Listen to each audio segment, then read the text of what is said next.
So today on this Monday, January 14th, in the midst of Justin Trudeau's cabinet shuffle and a few chess piece moves before the winter 2019 election campaign towards the fall final election, we're taking a quick look at what I think is going to be a weird number of events for the political scene in Canada and the Maritimes and all the provinces. Now, Justin Trudeau, my prediction and my stone cold prediction, might not even win the next election. He might win the majority of seats, but he will still try to form a government. I think that if all factors point together, he will fall behind Scheer, the Conservative leader, by 5 to 10 seats, but will try to form a coalition government. And this is why I think this. With the split amongst the Liberal votes right now, provincial wings are not supporting the federal side. I don't see him sweeping the Maritimes and Gaspé like he did the last election. He will lose seats in Quebec, he will lose seats in Ontario, his majority will fall apart. And I think two main reasons will follow him in the next election. A certain person is following up on him, and that's Maxime Bernier. Now, Maxime Bernier is not what you call a person that's going to be hard to not vote for. Bernier's ego is so strong over the last number of months, it's pretty well determined he's going to flame out, saying, he's going to try to win the government with a new party that doesn't even have a platform yet. Now, is Maxime Bernier the future for the rights in Canada? Of course not. Now, the right-wing parties will want to support somebody that they can really trust into the next 4 years. Now, Andrew Scheer may not be a Brian Mulroney type. He may not be even as strong as Stephen Harper, but he's enough of a right-wing, moderate conservative to keep their base strong in all parts of Canada. I think Scheer is learning on the job. I think Scheer, I've been it before, he seems like a fine gentleman. He doesn't seem to be nothing but an absorption politician. He absorbs as he goes along. Now, he could win the majority of seats in the next election, but not by much. And here's where the funny part comes in. Now, Mr. Singh, the leader of the NDP, is currently going to run in a by-election to see win a seats to be officially in the House of Commons. Now, his Sikh background, his political background, his educational background, he seems to be a very personal person, just like Scheer.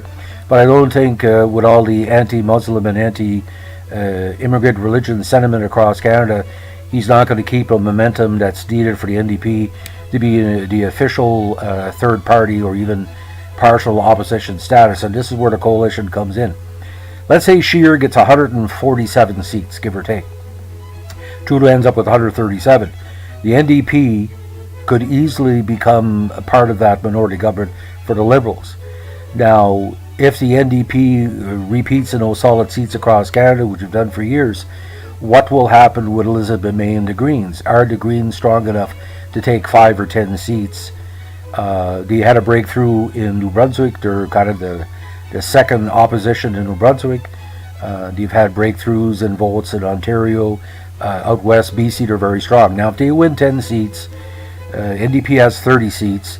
Now, we don't talk about this much, but we always forget the Bloc Québécois, the Groupe Action, the People's Party of Quebec, or the secondary Bloc Québécois. Now, the independent Bloc Québécois members that left the party have formed their own coalition. There's a good possibility a few will be re-elected back in. The Bloc Québécois is having a leadership campaign in the next number of weeks. They could get some of the leftover Gilles Duceppe votes over the next number of months. Now, we're only going to know probably May or April how these third level parties, the NDP, the Greens, the Bloc, and the non-Bloc, as I'm going to call them, how many seats we will get. Bernier himself, he may pick up certain what he called frustrated seats across Canada. He's not going to win any more than 5 or 10. But he will not be part of Trudeau's coalition. So my prediction, Trudeau will lose the election. He will not get the majority of seats. But just like Brian Gallant tried to do in New Brunswick unsuccessfully, of course, he will approach the NDP and the Greens, maybe a couple of the non-blocks or the blocks, to give him a 5 to 10 seat majority. It's very difficult to predict any type of coalition government will ever occur in Canada. This might be the first time. Before, his father in 72 was a minority government. Joe Clark was a minority government. It wasn't really a coalition because the Socreds weren't too big of a factor. So Justin Trudeau, in my view, will lose the next election. The NDP will be strong to a certain extent, but if the NDP are not strong, Trudeau could win a minority government, but it's going to be very tight. It's going to be 2 o'clock in the morning, or 11 o'clock, 12 o'clock BC time. We're going to know for sure. And right now, again, I don't see Trudeau winning the next election, but we'll see. So leave me a like, subscribe, or comment. If you didn't like what I had to say, fine.